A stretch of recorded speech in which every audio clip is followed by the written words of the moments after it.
안녕하십니까. 단국대학교 권역외상센터에서 근무하고 있습니다. 저는 어제 아침 8시부터 오늘 아침 8시까지 뜬 눈으로 24시간 당직을 서고 이 자리에 섰습니다.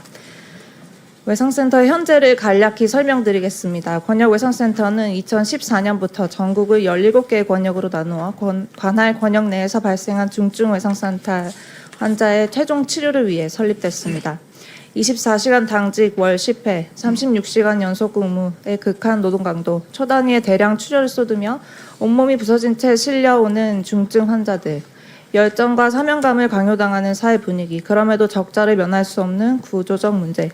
현실이 이렇다 보니 저희 단국대학교 외상센터에는 2020년 제가 입사한 이래 단 한 명의 후배 의사도 들어오지 않았습니다. 다른 센터의 상황도 마찬가지이므로 17개의 권역외상센터 중 기준을 충족하며 제 기능을 다하고 있는 기관은 상위 몇 개 기관뿐 나머지 중증외상 최종 치료의 역량을 상실한 지 오래입니다.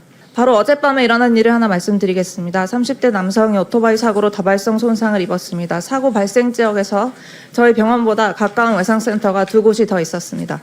모두 인력 부족으로 특정과 진료가 불가능하다고 통보되었고 지역명 거론하지 않겠습니다.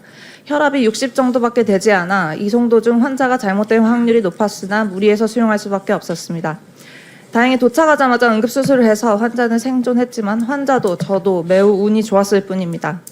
작년 한 해 대부분의 환자들은 그렇게 생존하지 못했기 때문입니다. 지난주 당직 때 발생한 일을 하나 더 말씀드리겠습니다. 저희 센터에서 200km 넘게 떨어진 곳에서 외상성 심정지 환자의 전원 의뢰 전화가 왔습니다. 구급차로 달려도 3시간 넘게 걸리는 곳이고 여러분이 알고 계시는 닥터헬기는 일몰 후에는 뜨지 않습니다. 이 역시 인력 부족 때문입니다. 그곳과 저희 병원 사이에는 외상센터 4곳이 더 있었습니다. 지역명 특정하지 않겠습니다. 이 환자가 살아서 저희 병원에 도착할 방법은 없었습니다. 수용 못했고 어디에서 사망했을지 모르겠습니다. 이런 일은 이제 더 이상 기사화되지도 않습니다. 의정 사태가 촉발된 2024년 2월부터 최대 10,000명의 환자들이 붕괴된 응급의료 체계로 인해 초과 사망했을 것으로 추정됩니다. 초과 사망이라는 말은 충분히 살릴 수 있었지만 살리지 못했다는 뜻입니다. 전국에 수천억을 들여 외상센터를 세우고 중증 외상 사망률을 개선하는 데는 10년이 넘게 걸렸지만 다시 예전 수준으로 회귀하는 데는 6개월도 걸리지 않았습니다. 현 정부의 의료개혁과 뒤이은 의료인 처단 계엄령은 자리를 지키던 필수 의료 의사를 내쫓았고 지방 의료 붕괴는 더 가속화시켰습니다. 저는 이를 현장에서 목격한 산 증인입니다. 문제는 여기에서 끝나지 않습니다. 최근 1, 2년간 국내 필수 의료인들을 병원 밖으로 내몬 결정적 요인은 의료 과실에 대한 형사 처벌과 과도한 민사 배상액입니다. 의료진의 고의나 중과실이 없을 시 형사 책임 면책이나 민사 배상액의 상한 설정이 절실하나 최근 의료개혁 특위에서 모두 없던 일이 되었습니다. 살리려고 시행한 기관 내 삽관 수뢰 수가는 47,000원인데 기관 삽관 후 사고에 대한 배상액은 5억입니다. 어떤 수술의 생존율이 99%라고 판사가 못 박으면 살리지 못한 의사는 상해를 입힌 자와 똑같은 범죄자 취급을 받습니다. 의료 행위에 대한 민형사 소송을 남발하는 사회적 분위기 속에서 의사들은 더 이상 생명을 다루는 분야에 종사할 이유가 없어졌습니다. 이에 젊은 의사들은 더 이상 수련을 받지 않기로 한 것뿐입니다. 저수가로 온 국민이 건강보험의 혜택을 받는 특수한 환경을 고려할 때 보상 책임은 국가가 지고 보험료 또한 전적으로 국가가 부담하는 것이 마땅하나 이에 대한 사회적 논의가 해당 법조항 개정과 실질적인 시행에까지 이르려면 아주 오랜 시일이 걸릴 것으로 판단됩니다. 따라서 오늘 논의와 별개로 마련을 부탁드리고 싶은 것은 전공의 의료소송 면책 특례 조항입니다. 전공의는 피교육자 신분으로 병원 내에서 이들이 행하는 모든 의료 행위는 교수, 즉 전문의의 체계적인 교육과 관리 감독하에 이루어져야 합니다. 수련생이자 교육생인 이들이 단독으로 법적 책임을 져야 할 어떠한 이유도 없는 것입니다. 그럼에도 최근 전연차 전공의가 혼자 배상 책임을 지거나 형사 처벌되는 판례가 나오고 있습니다.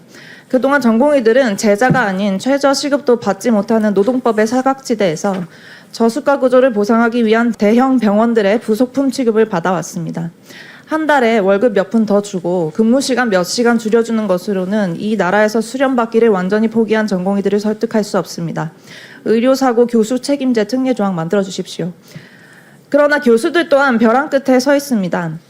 전문의 숫자가 현저히 부족한 상태에서 원가 이하의 수가로 식당과 장례식장을 넘어서는 매출을 만들기 위해서는 중간 착취자가 될 수밖에 없었습니다. 교육자로서 제자를 육성하는 데 헌신할 수 없는 그런 구조 개선되어야 합니다.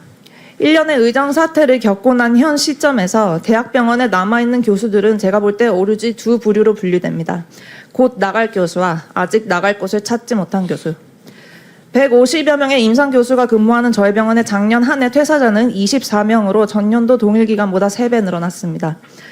의대생 증원 과정에서 정작 교육의 주체인 저희 의대 교수들의 항변은 묵살당했습니다. 아카데미아 정신을 저버리고 경영의 논리에 굴복한 각 대학의 총장들만 여기에 앞장섰고 동조했을 뿐입니다. 동료들은 지금도 떠나가고 있고 여전히 냉난방이 되지 않는 교수실에서 잠을 자야 하며 학생 한 명당 한 평도 할애할 수 없는 교육과 실습의 환경은 개선되지 않았습니다. 새로운 교실을 짓는다더니 땅조차 마련되지 않았습니다. 그러면서 당장 올해 7,500명의 학생을 받으라고 합니다. 원천적으로 불가합니다. 이에 법안 상정 시 반드시 2026년을 예외적인 의대생 선발 안식년으로 정하여 전격적으로 정원을 재조정해 주실 것을 간곡히 호소드리는 바입니다.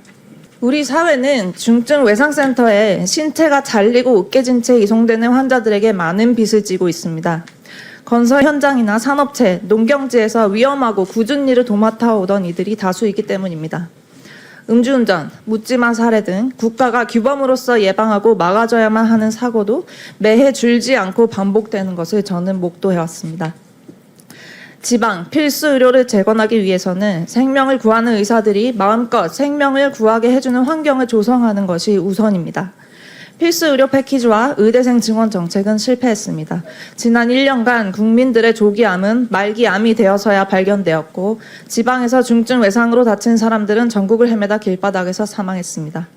오늘 의료인력 추계위 법안에 대한 논의의 장을 열어주신 데 감사와 경의를 표하는 바이나 멸종 위기에 처한 필수 의료진으로서 이들을 구하기 위해 남은 골든아워는 이미 다 소진되어 버렸기 때문에 현장에서 일하는 제게 오늘 이곳에서의 논의는 실은 매우 공허하게 느껴집니다. 중증외상센터 드라마를 보면서 저는 2번 울었습니다. 한 번은 삭감과 적자 소송 때문에 치료에만 전념할 수 없는 상황에서도 환자 살리겠다고 뛰고 또 뛰는 모습이 저와 제 동료들 같았습니다. 또 한 번은 백강혁이 제자를 키우는 모습을 보고 울었습니다. 내가 스승님으로부터 배운 소중한 생명이라는 가치, 저는 이제 더 이상 전해줄 사람이 없기 때문입니다. 이제는 이 땅에서 바이탈과 수련을 받는다는 것은 미친 짓이 되어버려서 더 이상 어린 의사들에게 수련을 권할 수조차 없게 되었습니다. 그럼에도 불구하고 저는 계속해서 외상센터로 실려올 단 한 명의 생명이라도 놓치지 않기 위해 향후 본 추계위원회를 비롯한 각종 현안 의결의 자리에서 과반 이상의 현장의 목소리가 제대로 반영될 수 있게 되길 정말 마지막으로 희망해 봅니다. 지난 1년간 우리는 많은 피를 흘렸습니다. 더 이상 무고한 죽음은 없어야 합니다. 생명을 구하는 의사들이 마음껏 생명을 구하게 해주시고 선의를 가지고 최선을 다한 진료의 결과가 좋지 않더라도 처벌받지 않게 해주시고 그렇게 함으로써 생명을 살리는 의사가 점점 많아지고 이 땅의 어린 새싹들이 그러한 의사가 되기를 꿈꾸고 희망하게 만드는 것, 이것이 진정한 의료개혁임을 제발 기억해 주십시오. 경청해 주셔서 감사합니다.